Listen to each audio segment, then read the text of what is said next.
पंजाब हुकूमत की जानिब से बिजली के घरेलू सार्फिन को बिलों में रिलीफ देने के मामले पर अहम पेशरफ्त सामने आ गई। लेस्को में 2 माह के दौरान मजमूई तौर पर 37 लाख सार्फिन को 15 अरब रुपए का रिलीफ मिलेगा।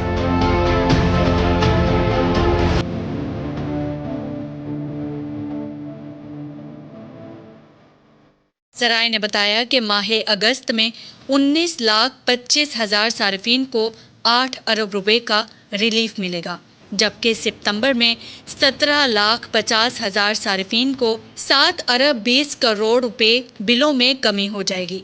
लेस्को की जानिब से अगस्त में 57 करोड़ 75 लाख जबकि सितंबर में 52 करोड़ यूनिट्स पर सार्फिन के बिलों में कमी होगी। वाज़ेह रहे कि पंजाब हुकूमत ने 201 से लेकर 500 यूनिट्स तक सार्फिन को रिलीफ देने का ऐलान किया था। लेस्को के माहाना 19 लाख के करीब सार्फिन 500 यूनिट्स तक बिजली इस्तेमाल करते हैं, जिनको फायदा होगा। हुकूमत पंजाब सिर्फ घरेलू सार्फिन के बिलों में रिलीफ देगी, ताहम हुकूमती रिलीफ का इत्तलाक कमर्शियल, सन्नती और ट्यूबवेल्स के सार्फिन पर नहीं होगा।